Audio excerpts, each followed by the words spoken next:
Yo, what is going on, guys? It's C-Brev. Welcome to another MLB The Show 20 card review. In this one, I'm going over 91 overall All-Star Duke Snider from the Los Angeles Dodgers.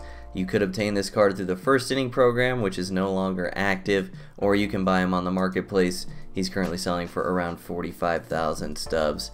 I wasn't the biggest fan of Duke Snider's card last year. I thought his swing was pretty poor, and he was mostly a platoon bat. And this card fell right in line with that for me. This is one of those cards where what you see is what you get with the attributes, in my opinion, although I will say his defense was significantly better than what is shown on screen. It seemed like he was able to get to a lot of balls in the outfield that he probably shouldn't have even got to, so if you can get him to lock on when he gets there, then you're in good shape because he can cover a lot of ground on the outfield.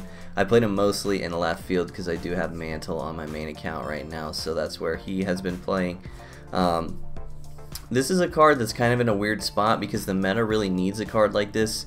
Left-handed power bats are really essential right now because a lot of people's lineups are very right-handed heavy, and a lot of the best pitchers in the game besides Hal Newhouser are right-handed, and so this card kind of fills a void that the meta needs, while at the same time being not that useful because of him basically being a platoon bat. So you guys will see what I'm talking about in the stats.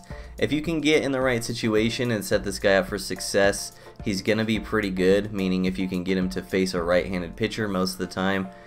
He performed decently well. He still didn't even do as well at the plate as some other guys that you could mention as platoon bats, maybe like Juan Soto, face of the franchise, Michael Conforto, the Ryan Klesko card.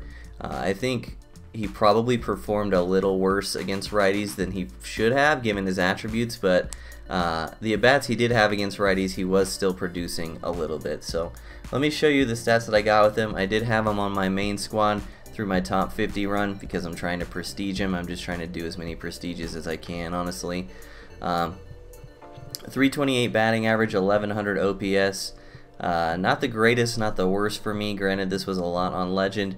I think he has raised his batting average maybe 20 points since I started playing on Hall of Fame again this season. 12 home runs, 8 doubles, 1 triple. So a little over half his hits are for extra bases, which is nice, but he's just not getting hits a whole lot often, or very often. And he's not walking a lot either. I think that's my fault because he's sandwiched between two higher leverage righties, and I really want to make sure I'm converting on those at-bats versus right-handed pitching. As you can see, a product of the meta, about 5/6 of his at-bats against righties, which is good for him. That's what you need for a card like this to be successful, and his splits just really tell the whole story, man. 355 versus righties, 217 versus lefties. You don't really understand how low these attributes versus lefties are until you get in game with him. You just honestly cannot bat a guy like this versus a lefty. You got to take him out, especially if it's long term, like someone like Hal Newhouser. 55 power versus left is less than even like someone Byron Buxton has. So really, really low stats versus lefties, even more so than maybe I understood when I first saw the card. But yeah, this guy pretty much has to be a platoon bat. If he has to face a lefty, you just got to take him out, in my opinion. His swing's not good enough to compensate for the low attributes. This guy needs to be in an advantageous situation at the plate to have success, and I know that's kind of obvious given his attributes, but some cards don't play that way. This is not one of them. This is one of those cards where he's got to face a righty or he's got to come out of the game, in my opinion. So as always, we'll rate the card how he rates in the meta, and we'll rate him compared to how much he costs. How he rates in the meta, I'll give him a B. Platoon bat with decent defense. There are worse options than that in the game. He definitely fills a void that we need right now, but I wish he performed a little better than what he did.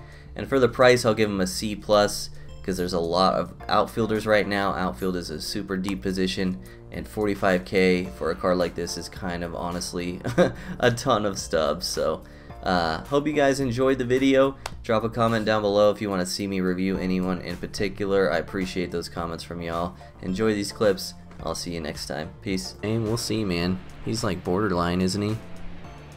I don't know if he'll get there. Duke Snider. Right stack. Dude, they fucking love their splitters over there.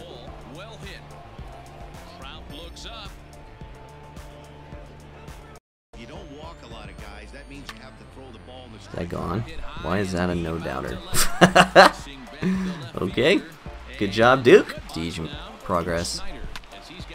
Okay, well, I'm pretty sure I just got a very early double. Yep. Okay. This game's whack. Confirmed.